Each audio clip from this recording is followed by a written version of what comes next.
अस्सलाम वालेकुम। अगर पाकिस्तान में आपका किसी भी बैंक में अकाउंट है तो ये वीडियो आपके लिए बहुत ही इंपॉर्टेंट है। बजट 2024 में बेशुमार टैक्सेस की भरमार की गई, लेकिन यहाँ पे हम डिस्कस करेंगे कि बैंकिंग सेक्टर में कौन से नए टैक्स लगाए गए हैं और इनका जो अकाउंट होल्डर हैं उन पे इनका क्या इम्पेक्ट आएगा या इन पे कैसे वो असर अंदाज होंगे। इस वीडियो में हम बात करेंगे कि कौन से नए टैक्सेस लगाए गए, कौन से टैक्सेस बढ़ाए गए और कौन से टैक्सेस कम किए गए, और उसके बाद इनका फाइलर और नॉन फाइलर की एप्लीकेशन इन टैक्सेस पे कैसे होती है। आज की वीडियो देखने के बाद आप इस काबिल हो जाएंगे कि जो बैंकिंग के अंदर टैक्सेस हैं उनको कैसे मैनेज करना है, और आप बहुत सारे इजाफी टैक्सेस हैं जिनसे आप बच जाएंगे। मजीद डिटेल्स में जाने से पहले अगर आप इस चैनल पे नए हैं तो चैनल को अभी से सब्सक्राइब कर लें। इसी तरह की इंफॉर्मेटिव और मजेदार वीडियो आपको इस चैनल पे मिलेंगी, और मेरी कोशिश होती है कि मैं जो भी इस तरह का पब्लिक कोई इशू है या जिसको अंडरस्टैंडिंग में कुछ चीजें आ रही हैं, बेसिकली ये वीडियो बनाने का मकसद भी यही था कि कुछ मेरे अजीज कारब थे जिन्होंने मुझसे इसके रिलेटेड क्वेश्चन किया और कुछ को टैक्सेस की मद में काफी कुछ पे करना पड़ा, जिस वजह से मैंने सोचा कि मैं इस पे एक कंप्रिहेंसिव सी वीडियो आपके साथ शेयर कर दूं ताकि आप लोग भी इन टैक्सेस को मैनेज कर सकें। तो हम बात करेंगे अब अपने मेन टॉपिक पे कि बैंकिंग सेक्टर में वो कौन से टैक्सेस हैं जिनका जिक्र करना बहुत जरूरी है। दो किस्म के टैक्सेस होते हैं, एक होता है ट्रांजैक्शन टैक्स और एक होता है विद होल्डिंग टैक्स। तो हम स्टेप बाय स्टेप इनको डिस्कस करेंगे ताकि आप इसको अच्छे से समझ जाएं। तो जो विद होल्डिंग टैक्स है वो ज्यादा इंपॉर्टेंट है, उसका समझना आपके लिए बहुत जरूरी है क्योंकि उसकी शरह बहुत ज्यादा है। तो हम सबसे पहले यहाँ पे जो डिस्कस करने वाले हैं वो है ट्रांजैक्शन टैक्स, और उसके बाद हम साथ ये भी डिस्कस करेंगे कि फाइलर का इन पे क्या इम्पैक्ट है और नॉन फाइलर का इन पे क्या इम्पैक्ट है। तो ट्रांजैक्शन टैक्स से मुराद ऐसा टैक्स जो आप अपने अकाउंट से रकम निकलवाते हैं उस पे आपको टैक्स चार्ज होता है। वो किस सूरत में चार्ज होता है कि जब आप एक दिन में 24 घंटे में 50,000 या इससे ज्यादा की अमाउंट अपने बैंक अकाउंट से विड्रॉ करें, मतलब अपने बैंक अकाउंट से निकलवाएं, तो वो टैक्स कितना होता है। तो उस टैक्स की शरह क्या है, उस टैक्स की शरह है 0.66।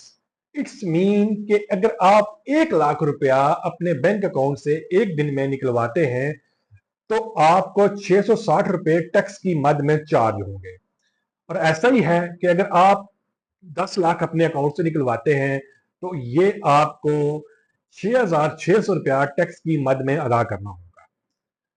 यहां तक तो आपको समझ आ गई है। अब बात करते हैं कि क्या अगर बंदा फाइलर होगा तो क्या ये टैक्स उसके लिए भी लागू होगा या उसके लिए नहीं है। तो आपके लिए अच्छी खबर यहां पे ये है कि अगर कोई भी बंदा एफपीआर के अंदर एक्टिव टैक्स पेयर है, उसका नाम एटीएल में है, उसका नाम उसके बैंक अकाउंट में एज ए टैक्स फाइलर है, तो ये टैक्स उस पर लागू नहीं होगा, बेशक वो एक दिन के अंदर 10 लाख या 1 करोड़ रुपए की रकम भी अपने अकाउंट से निकलवाता है तो उसको कोई टैक्स लागू नहीं होगा। अब जो मैंने पहले भी डिस्कस किया था कि विद होल्डिंग टैक्स की बात करेंगे, जो बहुत ही इंपॉर्टेंट टैक्स है जिसको हर अकाउंट होल्डर को समझना बहुत जरूरी है क्योंकि इसकी शरह बहुत ज्यादा है। तो आप नासमझी में अपना बहुत ज्यादा लॉस कर सकते हैं। तो विद होल्डिंग टैक्स होता क्या है। विद होल्डिंग टैक्स ये टैक्स होता है कि अगर आपका किसी बैंक के अंदर सेविंग अकाउंट है या आपका कोई टर्म डिपॉजिट है, सेविंग अकाउंट पे जब आपको 6 महीने बाद या साल बाद आपको एक प्रॉफिट आता है, इंटरेस्ट आता है आपकी अमाउंट के ऊपर, उस पे से गवर्नमेंट टैक्स काटती है, उस टैक्स को विद होल्डिंग टैक्स कहते हैं। और इसी तरह जब आपने कोई अमाउंट फिक्स करवाई हुई है जिसकी टर्म मुकर्रर है, जिसको टर्म डिपॉजिट कहते हैं, फर्ज करें आपने 1 साल के लिए, 5 साल के लिए, 3 साल के लिए एक अमाउंट फिक्स करवा दिया एक मखसूस इंटरेस्ट रेट पे, और उसके बाद जब वो प्रॉफिट आएगा उस रेट के साथ तो उसमें से आपके प्रॉफिट में से एक टैक्स काटा जाएगा। तो वो टैक्स जो आज से पहले था, बजट 2024 से पहले था, वो था 30%। और यहाँ पे एक बड़ी इंपॉर्टेंट बात मैं करता चलूं कि जो अकाउंट होल्डर आजाद कश्मीर के अंदर है, पाकिस्तान और आजाद कश्मीर में टैक्सेस की शरह जो है वो मुख्तलिफ है। इससे पहले बजट 2024 से पहले ये टैक्स जो था ये 30% था पाकिस्तान में और 33% था आजाद कश्मीर में। लेकिन अब इस टैक्स को बढ़ा के पाकिस्तान के अंदर 35% कर दिया गया है और आजाद कश्मीर में यह टैक्स 38.5% डिडक्ट होगा। तो मैं सादा मिसाल से आपको समझाऊं कि अगर आपका प्रॉफिट आ रहा है बैंक से 1 लाख रुपए का, तो अगर 1 लाख का प्रॉफिट आया और आप पाकिस्तान में आपका अकाउंट है, तो आपका 35,000 रुपया टैक्स की मद में कट जाएगा, जो एक अच्छी खासी रकम है। आपने अपनी अमाउंट पे जो प्रॉफिट लिया उसमें से 35% गवर्नमेंट टैक्स काट लेती है। इसी तरह आजाद कश्मीर के अंदर कोई अकाउंट होल्डर है और उसका 1 लाख रुपए का प्रॉफिट आ रहा है और उसका 38.5% मतलब 38,500 उसका टैक्स कट जाएगा। तो अब हम बात करेंगे कि फाइलर और नॉन फाइलर का इस पे क्या इंपैक्ट है, या नॉन फाइलर और फाइलर से कोई फायदा होगा।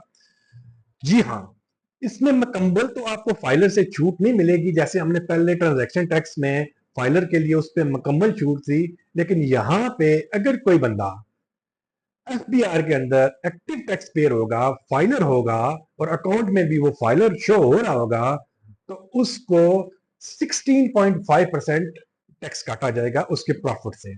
इट्स मीन ये हाफ से भी कम हो जाएगा। तो ये था दो मुख्तलिफ किस्म के टैक्सेस जो बजट 2024 में लगाए गए थे और कुछ की शरह बढ़ाई गई थी, वो मैंने आपके साथ डिस्कस कर दिया, और साथ आपको मैंने ये भी बता दिया कि फाइलर और नॉन फाइलर का इस पे क्या इम्पैक्ट है। अब यहाँ पे आपका एक क्वेश्चन होगा, क्या आपको फाइलर होना चाहिए या नॉन फाइलर ठीक है, या फाइलर होने की कुछ कॉम्प्लिकेशन हो सकती हैं। तो नेक्स्ट वीडियो में मैं इसी टॉपिक पे बात करूंगा कि फाइलर आप कैसे हो सकते हैं, और आपको कुछ कॉम्प्लिकेशन, कुछ मिथ्स हैं, उनकी भी मैं क्वेश्चन आंसरिंग करूंगा, और आपके साथ एक डिटेल वीडियो बनाऊंगा फाइलर और नॉन फाइलर के हवाले से। और अगर ये वीडियो आपको इन्फॉर्मेटिव लगी तो अपने दोस्तों बहन भाइयों को भी शेयर करें, ताकि वो भी अपने टैक्सेस को मैनेज कर सकें और वो भी इजाफी टैक्सेस से बच सकें। इसी के साथ मुझे इजाजत, मिलेंगे किसी नेक्स्ट वीडियो में। अल्लाह आपका हामी और नासिर हो।